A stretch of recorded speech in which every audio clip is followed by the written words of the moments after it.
Hello, everybody, and welcome back. I was not going to record today, but I stumbled upon pure gold. What did I find, you might ask? I found a great connection in my mind theologically between divine simplicity and the Aquinas understanding of God and how to properly connect that with Jesus Christ. So I want to show you two clips. The first clip is of Bishop Robert Barron again, and he is explaining eloquently, and this is one of my other videos that I've done, how to properly define God. And basically, he just explains divine simplicity, which is Aquinas's definition.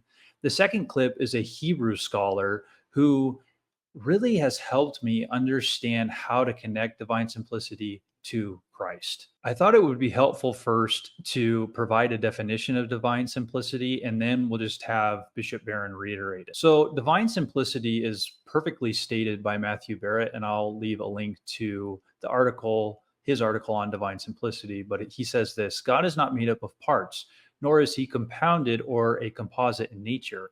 That means he does not possess attributes, as if his attributes are one thing and his essence another. Rather, his essence is his attributes, and his attributes are his essence. God is his attributes. That means all that is in God is simply God. Okay. So, a few observations that we need to see is that God is not made up of parts, meaning you can't divide God into varying different attributes and pinpoint them against another. Neither is God a composite in nature. Again, composite is similar to parts, it means various things, right? You can't look at one thing in nature and say, this perfectly explains who God is. And why this helps us so much is it means that God is God. He's not something else. You can't use human language to fully encapsulate who God is. And if you thought you did, you would be dividing God, and God is indivisible. All right, with that being said, let's watch what Bishop Barron has to say. Who's God? I'll give you Thomas Aquinas' definition. God is ipsum esse subsistens. God is the subsistent act of to be itself. Another way to state that in Aquinas is God is that reality, unique, absolutely unique, in which essence and existence coincide. To be God is to be to be. Those are all ways of talking about what we mean by God. They are kind of gnomic, and that's on purpose. There's almost a Zen koan kind of quality about the way we talk about God. I'm saying something that's substantive, but it's more in like a via negativa mode. It's more like what God is not, because there's nothing in the world that would correspond to those descriptions. And one example of where I think context or the lack of looking at the context has led to a misunderstanding is when you look at the divine name Yahweh. Now, it's in Exodus 3 that Yahweh gives his expansive explanation of what his name means to Moses. And the context is that Yahweh has appeared to Moses and he's about to send him into Egypt in order to deliver his people from Pharaoh and the Egyptians. And Moses says, well, who am I that I should go to Pharaoh and deliver the people from slavery in Egypt? And God tells him, I will be with you. Now, the Hebrew for I will be is eyeh. Eyeh, I will be. And then just 2 verses later, context, 2 verses later, Yahweh gives an explanation of who he is and what his name is to Moses. Moses follows up that question with, well, what shall I tell them that your name is? And God says to Moses, Eyeh Asher Eyeh. I am who I am, or I will be who I will be. Now, that same word, Eyeh, occurs in both of these places.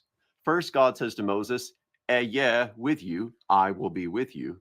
And then he says to Moses, Eyeh Asher Eyeh, I will be who I will be, or I am who I am. Eyeh can be translated either way, either as I am or as I will be. But notice the same word occurs in both of those places. But the first occurrence is the assurance to Moses that God will be with him. I will be with you, Eyeh with you. Now, when you take that into consideration, when looking at what God's name means, the implication of that name, it's this. Eyeh Asher Eyeh, I will be who I will be, in context, suggests that what it implies is that he is the God who is with you. He's with Moses. He's with the Israelites. And of course, he's with us as well. He's not the God who abandons us. He's not the God who turns his back on us. He's not the God who forgets about us. He is the God who is with us no matter what we're going through, no matter where we are. He is the God who does not abandon us. Ayeh, Asher, Ayeh. I will be who I will be. And who is he? Well, he's the God who is constantly by our side. Now, this language of I will be with you might make you think of a passage that occurs much later in the Old Testament in Isaiah when the Messiah is prophesied. And one of the names that the Messiah will have is Emmanuel, which in Hebrew means God with us. So Yahweh is the God who doesn't abandon us. Ayeh, Asher, Ayeh, I will be who I will be. And to Moses earlier, he says, I will be Ayeh with you. So who is Yahweh? Well, Yahweh is the God who's with his people. Yahweh is the God who doesn't abandon us. Yahweh is Emmanuel, God with us. And this God with us is the one whose birth we will celebrate in just a few weeks. It's the Son of God who becomes incarnate for us. He truly is with us in flesh and blood. He becomes one of us. So he is Yahweh in the flesh, our Emmanuel, the God who doesn't abandon us, the God who's always with us. Asher, Ayeh, Asher, Ayeh. I will be who I will be. And who he is the Son of God who becomes incarnate among us to be our Savior, to die and to rise again in order that we might have salvation and communion with God, because he has not abandoned us, but become one of us to redeem us as his own. I can't even begin to tell you how incredible it is to be able to see the connection of the name of God, Yahweh, I am, right? Self-existence, aseity, to be, to be. He doesn't have a genus of being.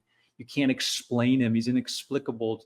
As a famous theologian once says, he condescends to talk to us in a list so that we can even just have a little bit of an understanding of who he is. But what's so incredible, the insight that was so incredible about this to me is the reality that in this understanding of God, this name Yahweh, I am who I am, or I will be who I will be, is this reality that he will be. It's not just talking about the reality that God is being, right?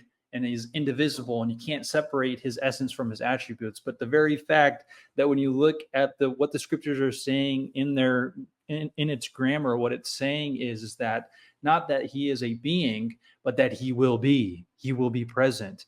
And so Yahweh, I am to be becomes Emmanuel, God with us.